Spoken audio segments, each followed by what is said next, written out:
Hi, welcome to Brush Strokes with Megan.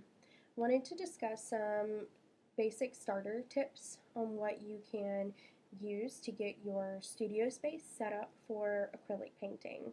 It's not as intimidating as you think. You just need a sample pack of paintbrushes. Paintbrushes can come in a variety of different sizes, and the bristles are shaped in different ways. And they also have different styles of brushes.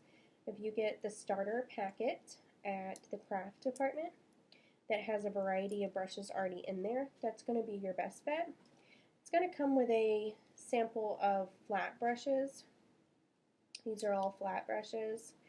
They are more horizontal, and the ones that have a thin tip are going to be great for details. You can use the corners for great details. Round brushes, they're nice and round tips. And then, of course, detail brushes. And detail brushes can get teeny tiny, those tiny little tips that you need to get all those fine details in your painting. Brushes can also be more advanced, and you can get fan brushes that are great for trees and bushes and waves.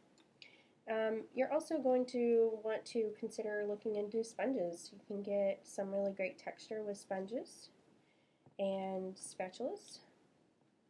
And they also have pattern spatulas now that are great for adding texture. Painting does not have to be expensive.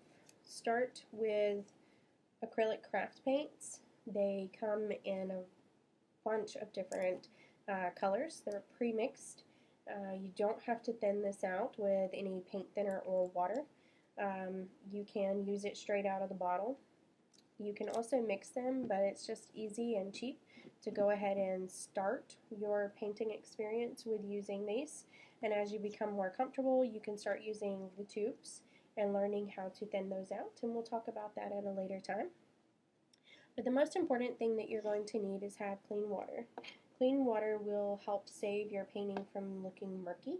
When you have dark colored paints and you're trying to go from a dark blue to a bright yellow, if you still have blue on the residue of your paintbrush and you go to dip it in your yellow, what are you going to have? Green. Well, that's okay if you wanted green, but so keep your water clean, and you're going to need some kind of space to put your paint in. I have a bucket here. It's great for spreading out my paints and keeping the primary colors away from the colors that I have already started developing and changing the colors and textures. You can also have paper plates. Paper plate is an easy palette to help keep the cost down. I have a little bucket here that I've had forever that helps keep my paintbrushes somewhat organized, and I have clean water. You're going to need some towels, some old t-shirts or old bed linens, just to help keep your brushes clean when you are switching from brushes. And you're going to need something to put your paint on, whether it is paper that is designed for acrylic painting or backstapled canvas that is just a wooden frame with stretched canvas, and it's stapled right here in the back. And this is my personal favorite. It's easy for wall hanging, and it makes a very beautiful finish when it looks 3D off the wall.